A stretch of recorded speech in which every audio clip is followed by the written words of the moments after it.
एक भयानक तूफान जो सब कुछ तबाह कर सकता है। ऐसे तूफान में लोग अपनी जान बचाने के बारे में सोचते हैं, लेकिन आज की हमारी फिल्म में कुछ लोग मिलकर दुनिया के सबसे बड़े तूफान में जान बचाने की बजाय चोरी करते हैं।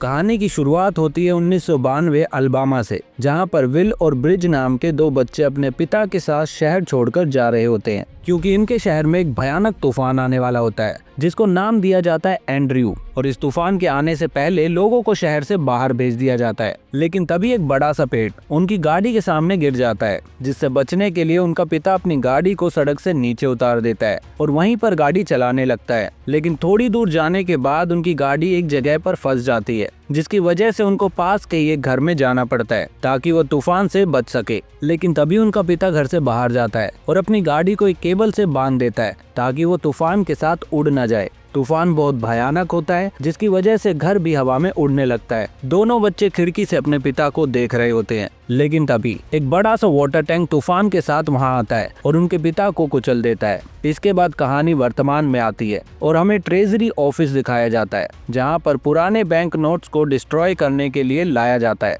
इस बार केसी नाम की लड़की ये पैसे लेकर यहाँ आती है। वो देखती है कि वहाँ पर पहले के नोट्स भी अभी तक रखे हुए हैं, इसीलिए वो ट्रेजरी ऑफिस मोरेनो से पूछती है कि तुम लोगों ने इन पैसों को अभी तक डिस्ट्रॉय क्यों नहीं किया। तो मोरेनो कहता है, नोट्स को डिस्ट्रॉय करने वाली मशीन में कुछ खराबी आ गई है, जिसे हम जल्द से जल्द ठीक करवाने की कोशिश कर रहे हैं। इसके बाद हम साशा और फियर्स को देखते हैं, जो वहाँ पर सिक्योरिटी सॉफ्टवेयर ठीक करने के लिए आए होते हैं। उधर कैसी ट्रेजरी में जमा पैसों की रिपोर्ट अपने हेडक्वार्टर में मॉरिस को देती है और उसे बताती है कि आज का कैश मिलाकर वहाँ पर टोटल $600 मिलियन रखे हुए हैं। ये सुनकर मॉरिस कहता है, केसी, ये बहुत बड़ा अमाउंट है, वहाँ पर रखे कैश की जिम्मेदारी तुम्हारी है और तुम्हें इंश्योर करना होगा कि वो नोट सेफली डिस्ट्रॉय कर दिए जाएं।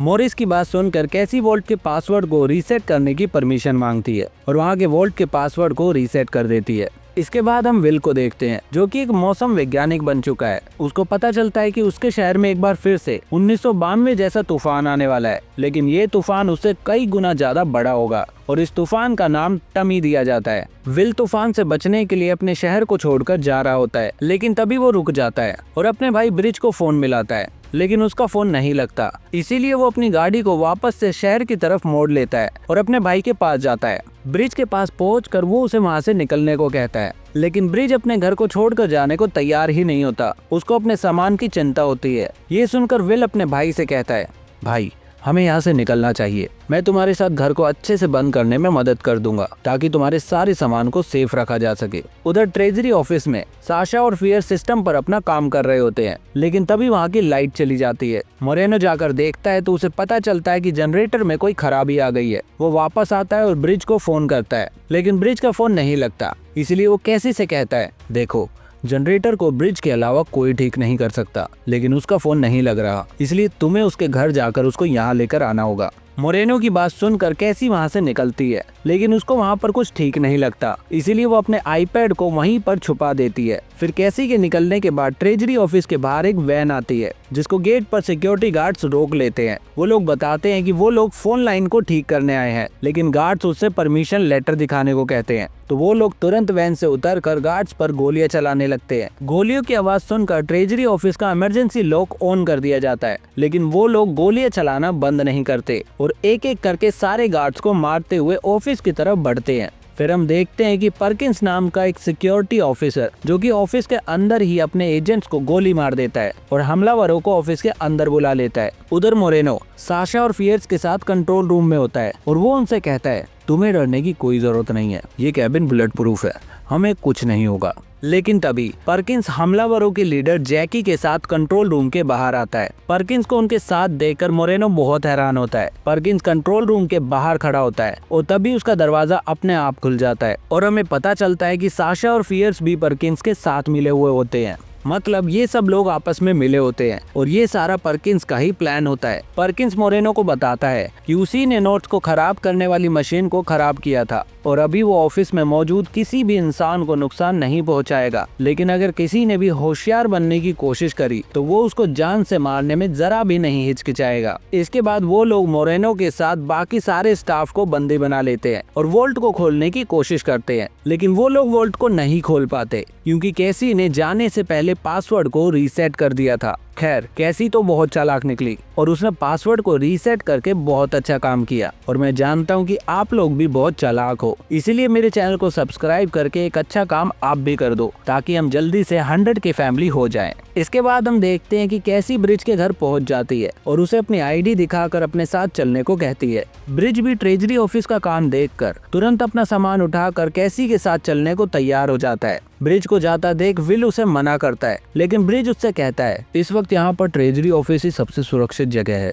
ये तूफान उस जगह का कुछ नहीं बिगाड़ पाएगा। उधर ट्रेजरी के अंदर साशा और फियर्स वोल्ट को नहीं खोल पाते और उन्हें पता चलता है कि वोल्ट के पासवर्ड को किसी ने बदल दिया है। पर्किंस मोरेनो से इस बारे में पूछता है और मोरेनो उसे मना कर देता है और कहता है मैंने पासवर्ड नहीं बदला, लेकिन हो सकता है कैसी ने ऐसा किया हो। इतने में ही कैसी भी ऑफिस के बाहर पहुंच जाती है और देखती है कि गेट पर कोई भी गार्ड्स नहीं है। ये देखकर वो समझ जाती है कि कुछ तो गड़बड़ है, इसीलिए वो ब्रिज को गाड़ी चालू रखने को कहती है और खुद अंदर जाकर देखती है। लेकिन तभी पर्किंस के आदमी कैशी पर निशाना लगा देते हैं और उसे गन नीचे फेंकने को कहते हैं। इसी बीच ब्रिज की एंट्री होती है और वो अपनी कार को घुमाकर कैसी के सामने लगा देता है और वो लोग वहाँ से भागने लगते हैं। लेकिन साशा कंट्रोल रूम से ये सब देख रही होती है और वो तुरंत गेट के बाहर लगे बैरियर की मदद से रोड को ब्लॉक कर देती है, जिससे उनकी गाड़ी बैरियर में ठुक जाती है, जिसकी वजह से पर्किंस के आदमी ब्रिज को पकड़ लेते हैं। लेकिन कैसी वहाँ से भाग जाती है। पर्किंस के आदमी कैसी का भी पीछा करते हैं, लेकिन तभी विल भी वहाँ आ जाता है और कैसी को बचा लेता है। पर्किंस के आदमी विल की कार पर गोलियां चलाते हैं, लेकिन उनको कुछ नहीं होता क्योंकि विल ने अपनी कार को बुलेट प्रूफ बनाया होता है। इसके बाद कैसी विल को बताती है कि पर्किंस के लोग ट्रेजरी में रखे पैसों को लूटना चाहते हैं और उन्होंने ब्रिज को भी पकड़ लिया है ताकि वो लोग उससे जनरेटर को ठीक करवा सके। एक बार जनरेटर ठीक हो गया तो वहाँ पर लाइट आ जाएगी, जिसकी मदद से वो लोग वोल्ट को खोल पाएंगे। ये सब सुनकर विल कैसी को बताता है कि शहर में इतिहास का सबसे बड़ा तूफान आने वाला है, जिसकी वजह से हमें बाहर से कोई मदद नहीं मिल पाएगी। हमें लोकल पुलिस को जाकर ये सब बताना चाहिए। फिर वो लोग पुलिस स्टेशन पहुंचकर पुलिस ऑफिसर डिक्सन को ट्रेजरी ऑफिस में हो रही लूट के बारे में सब बताते हैं। डिक्सन उनकी बात बहुत ध्यान से सुनता है और उन्हीं पे गन तान देता है और पर्किंस को कॉल करके ये सब बता देता है। फिर विल के पूछने पे वो बताता है कि अब मेरी रिटायर होने की उम्र हो गई है और इस समय $600 मिलियन की लूट में हिस्सा मिलना किसको बुरा लगेगा। ये सब देखकर कैसी चालाकी दिखाती है और अचानक से अपनी गन से फायर करती है, जिसका फायदा उठाकर वो दोनों वहाँ से भाग जाते हैं। लेकिन डिक्सन पर्किंस के आदमियों के साथ उनका पीछा करता है। कैसी उन लोगों पर गोलियां चलाकर उनसे पीछे छुड़ाने की कोशिश करती है, लेकिन उससे कोई फायदा नहीं होता। इसीलिए विल कैसी से कहता है सीट बेल्ट लगा लो और कस के पकड़ो, जिसके बाद वो अपनी गाड़ी से डिक्सन की गाड़ी को जोरदार टक्कर मारता है, जिससे डिक्सन की गाड़ी उलट पलट हो जाती है और वो लोग उनसे बच निकलने में कामयाब होते हैं। इसके बाद कैसी विल को बताती है कि ऑफिस से निकलने से पहले मैंने कुछ देखा था। वो लोग सैटेलाइट फोन का इस्तेमाल कर रहे थे और अगर हम सैटेलाइट टावर को ही बंद कर दे तो हम उन्हें कम्युनिकेट करने से रोक सकते हैं। ये सोचकर वो लोग ट्रेजरी ऑफिस के पास वाले सैटेलाइट टावर पर पहुंचते हैं और वहां पहुंचकर विल टावर पे चढ़ने लगता है और कैसी को गाड़ी में ही बैठने को कहता है। इन सब के दौरान शहर में तूफान भी बहुत तेजी से शुरू हो चुका होता है, जिसकी वजह से एक कार हवा में उड़ती हुई उस टावर से टकराती है और विल मरते मरते बचता है। तभी विल की नजर उनके पास आते हुए ट्रक पर पड़ती है,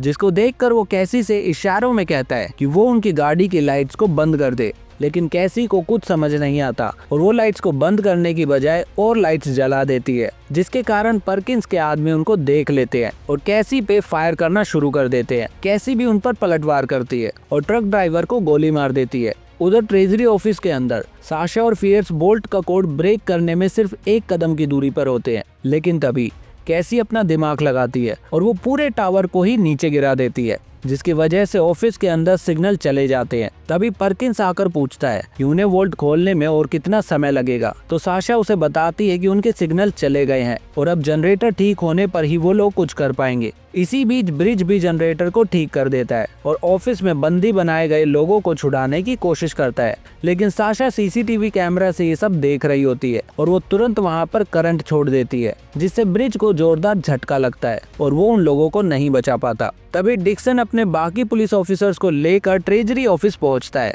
और पर्किंस पर गन तान कर कहता है मुझे लगता है कि ये लूटपाट करना तुम्हारे बस की नहीं है। इस लूट को हम अंजाम देंगे और मैं अपनी टीम को लीड करूंगा। डिक्सन की ये सब बातें सुनकर परकिंस अपना दिमाग चलाता है और डिक्सन के साथ आए पुलिस ऑफिसर को $20 मिलियन देने का ऑफर देता है, जिसे सुनकर वो लोग तुरंत परकिंस के साथ आ जाते हैं। इसके कुछ देर बाद कैसी परकिंस को कॉल करती है और उससे एक डील करती है कि अगर वो ब्रिज और मोरेनो को छोड़ देगा तो वो खुद ऑफिस में आकर वोल्ट को खोल देगी। परकिंस तुरंत कैसी की बात मान लेता है और कैसी की बात ब्रिज से भी करवाता है। फिर वो लोग कैसी की बताई जगह पर ब्रिज के साथ कुछ पुलिस ऑफिसर को भेजते हैं ताकि वो लोग कैसी को अपने साथ ला सके। उधर कैसी और विल एक मॉल में उनका इंतजार कर रहे होते हैं और जैसे ही वो पुलिस वाले ब्रिज को लेकर मॉल के सेंटर एरिया में पहुंचते हैं, वैसे ही कैसी मॉल की छत को तोड़ देती है, जिससे वहां पर बहुत तेजी से हवा आने लगती है और सब कुछ तहस नहस हो जाता है। लेकिन कैसी, विल और ब्रिज एक रस्सी को पकड़कर अपने आप को तूफान में उड़ने से बचा लेते हैं और यही उनका प्लान होता है।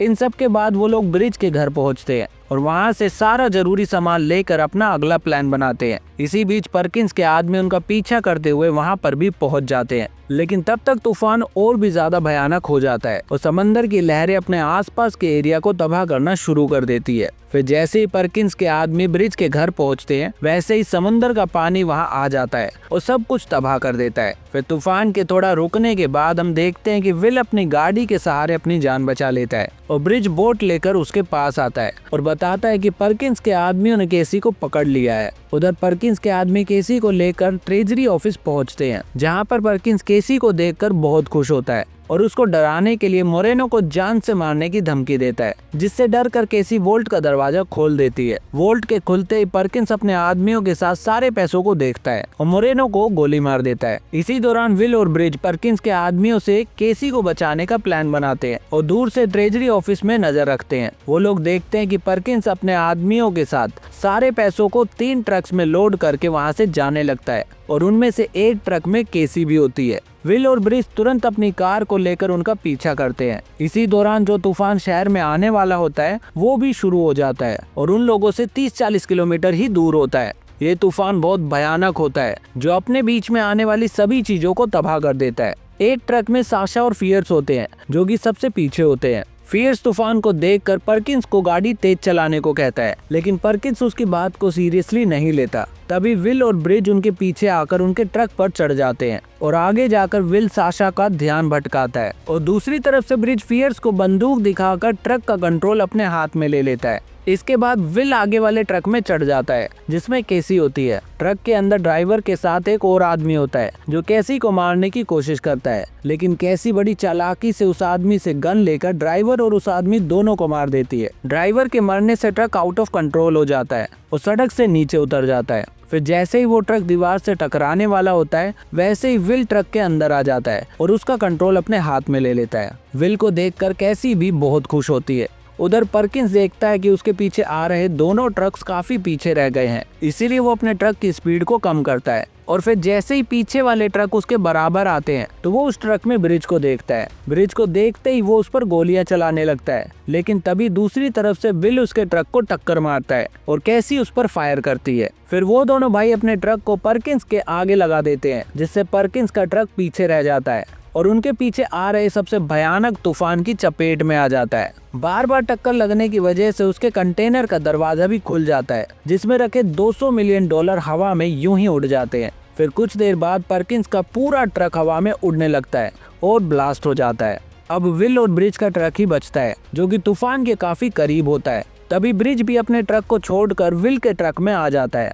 क्योंकि उसके ट्रक में कुछ खराबी आ जाती है और जैसे ही वो विल के ट्रक में आता है, वैसे ही ब्रिज वाला ट्रक भी तूफान के साथ हवा में उड़ जाता है और खत्म हो जाता है। अब विल, ब्रिज और कैसी एक साथ होते हैं और विल ट्रक को फुल स्पीड में भगाता है और थोड़ी देर में उस भयानक तूफान को भी पीछे छोड़ देता है। मतलब ये तीनों ना सिर्फ अपनी जान बचाने में कामयाब होते हैं, बल्कि $200 मिलियन के मालिक भी बन जाते हैं और इसी के साथ ये फिल्म यहीं पर खत्म हो जाती है। तो आपको आज की फिल्म कैसी लगी, कमेंट करके जरूर बताना।